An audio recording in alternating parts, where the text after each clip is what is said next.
Did you know Amazon had markers? They do. Amazon have markers. Who knew? I don't think this is gonna go well. Call it a hunch. Hello everyone, how's it going? My name is ADCArtAttack, his name is Bob, and welcome back to a brand new episode of Cheap versus Expensive. This is, this is gonna be a fun episode. What was that noise? Now, full transparency, I don't know what to expect from today's episode because I have no idea what is inside this little box. I bought it about 4 years ago, and it's been in storage ever since. I've never opened it. Today's a very special day for me and this little guy. We're gonna open you. Probably shouldn't bite it open, right? Open marker. Oh. Ha! So as you can see, these markers look suspiciously like another type of marker that we know. What does that smell? It's not me. It's Sharpie. It's a fantastic slogan. It's accurate. This thing is huge. The Sharpie marker. I hate these things with a burning passion. But I like the box. The box is really pretty. Sharpies smell terrible. Now this isn't gonna be a rant about Sharpies, but I'm really scared these things are gonna... We're gonna find out now. Don't try this at home. It kind of stung my nose. Now the Sharpies... Forgot I had you guys on. Now the Amazon Sharpies are gonna go up against these. These are just as bad. No, they're not. I don't hate Copic. I don't know where this started. I don't hate Copic. I just think they cost a lot of money. See? Who has $2,000 for 358 colors? That's actually not too bad. It's like $5 per pen. That's all right. Also, the Copics that I'm using today are the Chows. Now, the Chows are identical to the sketch marker, which is the full price markers. The only difference being that they have less ink and cost less money. Now today's episode is gonna be slightly different to my previous episodes because, let's face it, we all know Copic is going to win. The Amazon markers, they have no chance. So instead, I have a mission today. My goal today is to make these markers look better than Copic without sabotaging Copic. The way I'm gonna do this is Copic goes first, as naturally and as relaxed as I would use them without putting in any extra effort to create an amazing work of art. After that, I'm gonna be using the Amazon markers 100% as if my life depended on it. I'm gonna pull out all of the tricks, all of the stops, changing styles, anything I can to make these guys better than the Copic ones. And somehow, I still believe it's going to go horribly wrong. That was smooth. I still feel like this is gonna go wrong. Wish me luck.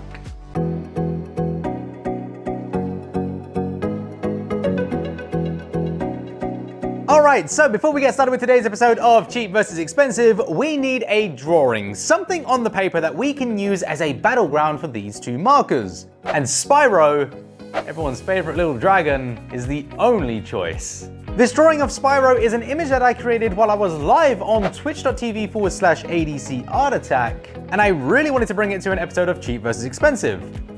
The design today was created with symmetry in mind. I wanted both sides to be fairly symmetrical, but in a way that would make sense when the final piece of artwork is complete.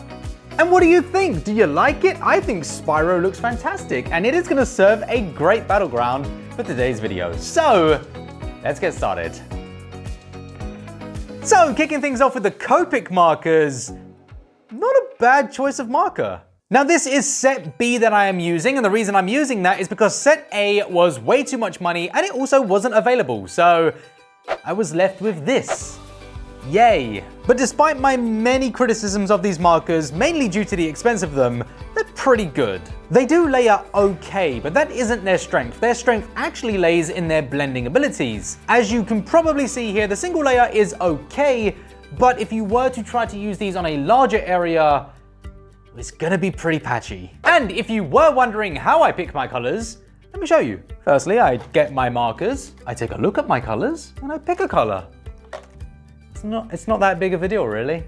Honestly, I hate any process in art that requires thought. So as long as the color is okay, then that's good enough for me. I don't do art to be perfect. Perfection, in my opinion, is boring. And mistakes don't exist. If I were to make a mistake, well then I'd just make more of them. And with enough of those mistakes, you'd have art.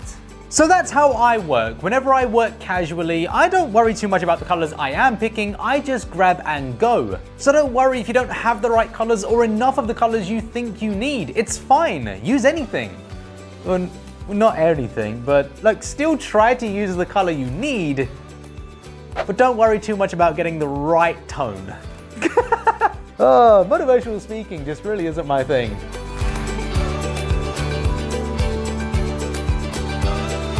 Now as we can see, Copic is doing fantastic, especially in those blends. Not too much experience is required to use them, though as the brush nib is very soft, pretty much a brush, you're probably going to want just a little bit of brush practice before you pick these up.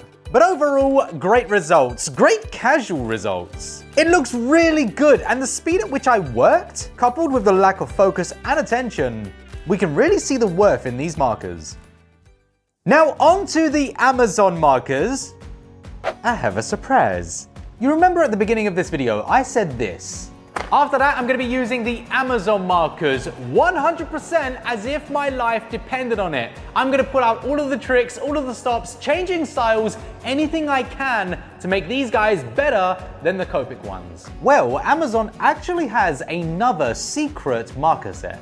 These are brush markers by Amazon, and they are not cheap. While these markers, the first ones, cost around 50 cents per marker, these are $1.50 per pen. That is 3 times the cost for a brush.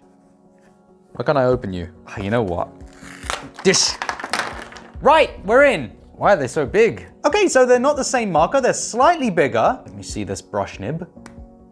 Why is it so small? This is tiny. You know this pen costs more than an Ohuhu alcohol marker. It better be good. You know, the whole point of this video has changed. I've broken the rules. I've broken the rules. So going into these markers, we have a different approach. I've actually got to try it. That means picking the right colors and being sure about it before I begin. This first set has a huge range of colors. Oh my flubber. Very vibrant. Doesn't match the cap though.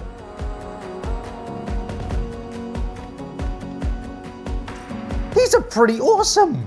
They're blending. A little bleeding, but wow.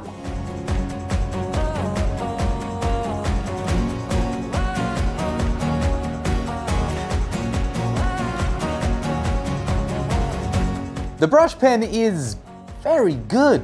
Not quite the color I need. It's a shame only 8 markers of these exist, because really this is actually amazing. This feels like a legitimate brush marker, and seriously, on their own, you wouldn't believe this is a permanent marker. I'm quite impressed actually. But that is where the fun ends. This entire process of trying to find the right colors is tedious and a distraction to the art process. I don't like it. I prefer to grab my colors on the go, to work freely and without a care in the world, and not like some robot. Only to find out, I have no accurate colors for the yellow areas. Somehow, I found a way of making this work. I made a wet palette on the paper and it's working. I'm getting really lucky here.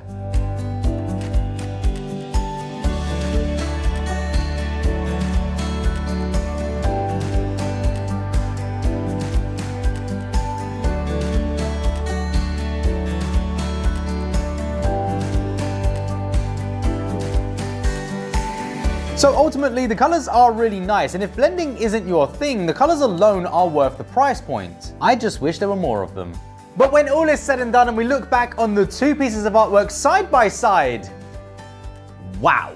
I will stand by what I said at the beginning, that Copic is definitely going to be the winner here, and I agree they are the winner. But these Amazon markers really surprised me, and the results are stunning. Now, of course, this is speaking for the result that we have in front of us, not them entirely, as the entire process, and if you were to spend more time using the Copics, there would be a much bigger difference. But yeah, wow. But what do you think? Which is your worth it winner? The left-hand side Copic markers coming in at a price tag of $2,000 for a total of 358 colors. Or the Amazon Basics, coming in at a price tag of 50 cents to $1.50, depending on the market you go for, with an extremely small color range available. That was surprising, right? And that is unfortunately all we have time for today. But before we sign off, I have an extremely exciting announcement. Oh, get ready for this one. Star Wars Swap is returning next week. Take care, everyone. I hope you had a wonderful time here today, and I will catch you all again in the next episode. Till next time, stay safe. Goodbye. Bye.